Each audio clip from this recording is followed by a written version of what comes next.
So to catch you guys up to speed, this walk-in freezer is at 30 degrees inside. This is Heatcraft's rapid response stuff. When I came up here, I heard the compressor fire for just a moment. It shut down, and then I heard it scroll backwards, which is not what you want to hear on a refrigeration, but it didn't kick back on. I shut the disconnect off. The pressure was at 10 psi, and it slowly came back up. Now this has an electronic valve inside, so the problem is that inside's opening, waiting for a response, and if it doesn't get it, it starts closing and doing weird things. I hooked up to the high side. We got plenty of liquid pressure right now going to it, so let's see what it does.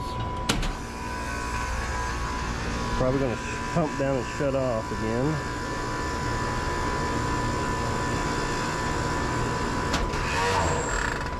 And then there's the scroll scrolling backwards, but my pressure didn't come up real high.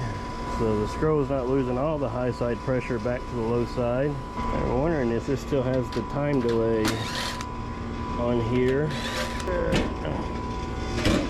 Alright, so there is no time delay. This appears to be monitoring the amp draw of the compressor, so.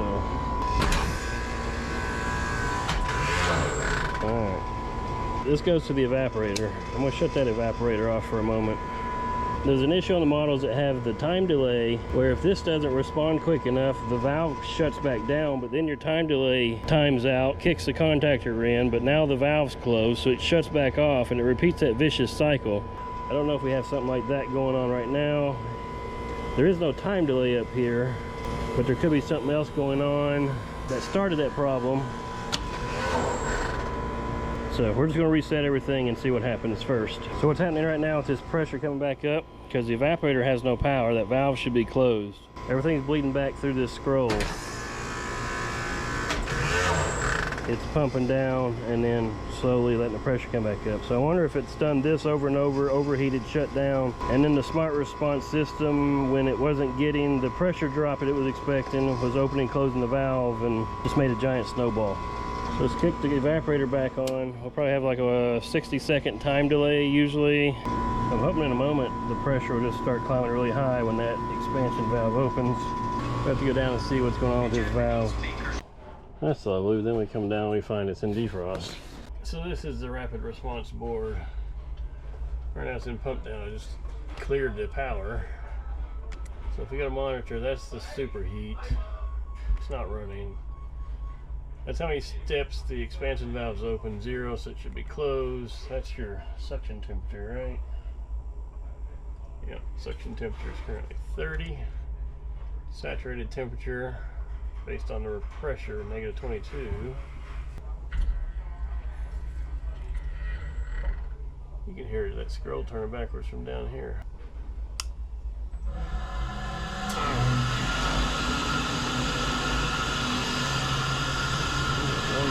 Slow to start. Oh, there it goes.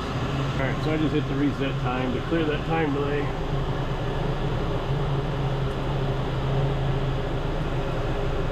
So our valve is opening now. Alright, let's see what we have going on now. 448A.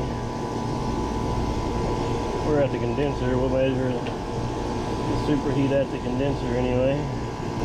It appears to be working. Something's happened though, that this compressor has gotten out of sync with the indoor.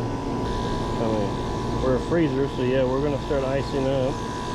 I don't know that I'm going to find the answer to what happened. We're at 20. What are we at?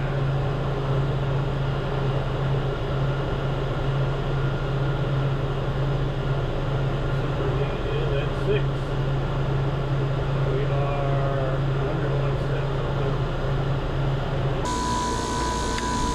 Probe right. We got ice right here, and it's trying to say 40. But we got a lot of hot heat coming off of there. Move it over here a little closer. Oh yeah, that heat off the condenser is just messing with it. Because obviously it's below 32. Best I can tell, at some point when it shut down on temperature, it closed off the expansion valve, which made the system pump down. The low pressure switch would have done its job and kick it off. But then when it scrolls backwards and lets that pressure start coming back up, it senses that pressure rise. This kicks back on, but then it only has to run for a second or two, so there's no cold refrigerant coming back to keep the compressor cool. Compressor overheats. Then when the quick response opens up to need cooling, the transducer in the evaporator says, hey, pressure's not rising. It starts to open fully, close fully, and eventually this happens. It gets out of alignment. It's the exact symptoms if there was a time delay in here, because that quick response is just that. It wants a quick response. So if you come upon one doing that, then take the time delay out of the equation. I wish it had one here. Normally when our guys have one, they'll just unhook it and loop it back into itself and land the wire straight on the contactor. So what do you guys think? You concur? I don't see anything else. Running good, temperature dropping. So it's always fun to try to convince a customer that your compressor's working, but you need to replace it. Have you guys had to do that before? How'd that turn out? We'll keep you posted.